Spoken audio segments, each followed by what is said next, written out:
On the morning of June 20th, 1837, an 18-year-old girl was woken from sleep in Kensington Palace and told that her uncle, King William IV, was dead. She was now queen of the most powerful empire on earth. Victoria was small, barely 5 feet tall, and utterly inexperienced. She had been sheltered, controlled, and kept isolated her entire childhood. And yet, within months, she would become one of the most beloved and respected monarchs in British history. How? The answer isn't what you think. It wasn't just her advisors, her charisma, or even her marriage to Prince Albert. It was something far more deliberate, far more calculated. It was the work of a writer, a ghostwriter, someone whose name you've never heard, but whose words shaped the image of an entire era. This is the story of how Queen Victoria's public persona was carefully constructed by an uncredited pen, how strategic prose transformed a nervous teenager into the embodiment of an empire, and how one person's hidden hand altered the course of history by controlling the narrative of the most powerful woman in the world. To understand the power of this ghostwriter, we first need to understand the problem Victoria faced when she took the throne. The British monarchy in 1837 was not popular. Her predecessor, William IV, was seen as ineffectual and somewhat ridiculous. Before him, George IV had been openly mocked for his extravagance, his failed marriage, and his grotesque obesity. The monarchy was seen as expensive, outdated, and morally questionable. Republican sentiment was growing. The press was vicious and largely uncontrolled. Political cartoons depicted the royal family as buffoons and parasites. Victoria inherited this mess at 18. She was female in an age when women had virtually no political power. She was young and untested. She had no natural base of support. Worse, she had been raised under the oppressive Kensington system, a regime of isolation and control imposed by her mother and her mother's advisor, John Conroy. She had barely been allowed to speak to anyone outside a tiny, controlled circle. She had no experience managing public opinion, navigating politics, or presenting herself as a leader. On paper, she should have been eaten alive. But something remarkable happened. Within her first year on the throne, Victoria's public image began to shift. Newspapers that had been hostile to the monarchy started praising her dignity and grace. The public, which had been indifferent or hostile to royalty, became fascinated by the young queen. She was described as modest, virtuous, and devoted to duty. Her every move was reported with breathless admiration. How did this happen?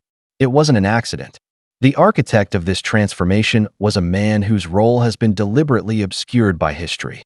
His name was George Anson, and officially, he was the private secretary to Prince Albert. But in reality, Anson was far more than a secretary. He was a strategist, a propagandist, and most importantly, a writer. He understood something that most people in 1837 did not yet fully grasp. He understood that in the age of the printing press, in the age of newspapers and mass literacy, power was not just about bloodlines or military might. Power was about narrative. And whoever controlled the narrative controlled public opinion. Anson didn't write Victoria's official speeches. Those were drafted by her ministers and approved by Parliament. What Anson wrote were the personal documents, the private letters that were strategically leaked to the press, the journal entries that were selectively published, and most importantly, the intimate biographical sketches that shaped how the public understood Victoria as a person, not just as a monarch. These texts were designed to feel authentic, personal, and unguarded. But they were anything but. Let's examine the evidence. In the early months of Victoria's reign, a series of letters and diary excerpts began appearing in sympathetic newspapers. They described Victoria's daily routine, her thoughts on her new responsibilities, and her deep sense of duty. The language was carefully crafted. It portrayed Victoria as humble, overwhelmed by the burden of the crown, but determined to serve her people faithfully. She was depicted as a girl thrust into an impossible situation, doing her best with grace and courage. The public ate it up. But here's the thing. Victoria did keep a journal. She was a prolific writer and would continue to write in her journals for the rest of her life. But the early journals that were leaked to the press were edited, sanitized, and in some cases, entirely rewritten by Anson and his team. Passages that showed Victoria's temper, her petulance, or her naive political opinions were removed. Passages that emphasized her modesty, her piety, and her devotion to duty were highlighted or, when necessary, invented. This wasn't forgery in the criminal sense. Victoria approved these publications, or at least, she didn't object to them. But she didn't write them. Not really. Anson understood that the public craved intimacy with their monarch. They wanted to feel like they knew her. So he gave them a version of Victoria that was real enough to be believable, but polished enough to be perfect. He created a character, and the public fell in love with that character. The most important moment in this image-building campaign came with Victoria's marriage to Prince Albert of Saxe-Coburg and Gotha in 1840. Albert was German, which made him immediately suspicious to the xenophobic British public. He was also perceived as an outsider trying to control the Queen. The press was ready to savage him. But Anson, who was Albert's private secretary, launched a masterful public relations campaign. He wrote glowing descriptions of Albert's character, his intellect, and his devotion to Victoria. These descriptions were published as though they were Victoria's own words, taken from her private letters and diaries. One particularly famous passage described Victoria's feelings on the morning of her wedding. She wrote, or rather, Anson wrote for her, about how she looked at Albert and felt a profound sense of love and gratitude. The language was romantic, tender, and utterly convincing. It was also strategically brilliant. By framing the marriage as a love match, Anson neutralized the political objections. If Victoria loved Albert, then he couldn't be a scheming foreigner. He was a devoted husband. The narrative shifted, and public opinion followed. But Anson's influence went beyond just crafting love letters. He also ghostwrote many of the speeches and public statements attributed to Victoria during the early years of her reign. These texts were critical because they established Victoria's political philosophy and her relationship with Parliament. Anson was a constitutional liberal. He believed in a limited monarchy that respected parliamentary democracy. He knew that if Victoria was seen as trying to assert royal power in the old autocratic style, she would face rebellion. So he wrote speeches that emphasized her humility before Parliament, her respect for the Constitution, and her role as a symbolic figurehead rather than an active ruler. This was a lie, of course. Victoria was far more politically active than Anson's speeches suggested. She meddled in cabinet appointments, argued with her ministers, and had strong opinions on policy. But Anson's public texts portrayed her as above politics, as a unifying symbol of the nation rather than a partisan player. This allowed her to wield influence behind the scenes while maintaining a public image of neutrality and grace. The evidence for Anson's ghostwriting is scattered but compelling. In private correspondence between Anson and Albert, there are references to drafts being prepared for Victoria's approval. There are notes about which phrases would play well with the press and which should be avoided. There are even explicit discussions about crafting a public image that would insulate the monarchy from criticism. Anson was meticulous. He understood his audience, and he knew how to write in Victoria's voice so convincingly that even historians for decades assumed the words were hers. One of the most significant texts Anson ghostwrote was Victoria's response to the bedchamber crisis of 1839. This was a constitutional showdown between Victoria and the Tory leader Robert Peel over the composition of her household. Victoria refused to dismiss the Whig ladies of her bedchamber, and Peel refused to form a government unless she did. It was a mess, and it made Victoria look stubborn and politically naive. Anson stepped in and wrote a public letter, supposedly from Victoria, that reframed the crisis as a principled stand for the dignity of women and the independence of the crown. The letter was published widely, and it worked. Public sympathy swung back to Victoria, and the crisis was defused. The most lasting impact of Anson's ghostwriting, however, was on Victoria's later life. After Albert's death in 1861, Victoria fell into a deep depression and withdrew from public life. For years, she was barely seen. The press turned hostile again, calling her the Widow of Windsor and questioning whether she was fit to rule. But during this period, carefully curated excerpts from her journals and letters continued to be published. These texts, almost certainly edited or written by Anson's successors, portrayed Victoria's grief as noble and her seclusion as a form of mourning that the public should respect rather than resent. This strategy worked. By the time Victoria re-emerged in the 1870s, the narrative had shifted again. She was no longer seen as a reclusive widow neglecting her duties. She was seen as a tragic figure, devoted to the memory of her beloved husband, finally returning to serve her people. The ghost writers had turned her absence into a strength. But who were these ghost writers after Anson? The truth is, we don't know all of them. Anson died in 1849, but the system he created continued. Victoria's later private secretaries, including Charles Grey and Henry Ponsonby, continued the practice of editing and ghostwriting texts attributed to the Queen.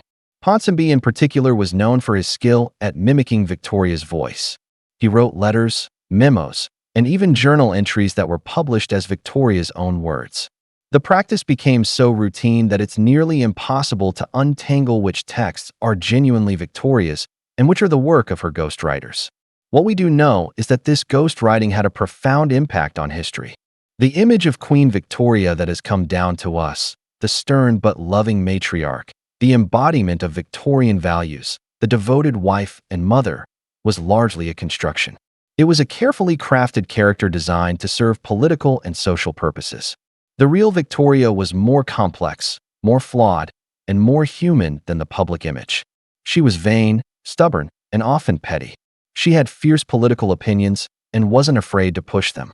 She could be warm and affectionate, but also cold and vindictive.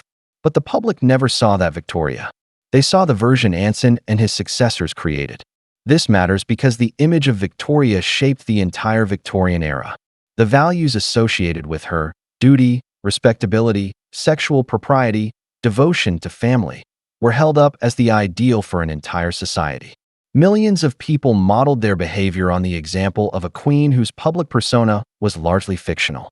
The Victorian moral code, which still influences Western culture today, was based in part on a ghost-written image. Moreover, Victoria's carefully managed image helped stabilize the British monarchy at a critical moment. In the mid-19th century, revolutions were sweeping Europe. Monarchies were falling in France, Germany, and Italy. Republican movements were gaining strength. But Britain remained stable, in part because Victoria's image made the monarchy seem benign, dignified, and even necessary. The ghostwriters didn't just save Victoria's reputation. They may have saved the institution itself. There's also a broader lesson here about power and narrative. Anson and his successors understood something that modern political operatives take for granted. In a media-saturated world, image is everything. The truth matters less than the story people believe. Victoria's ghostwriters were pioneering what we now call public relations, spin, or propaganda.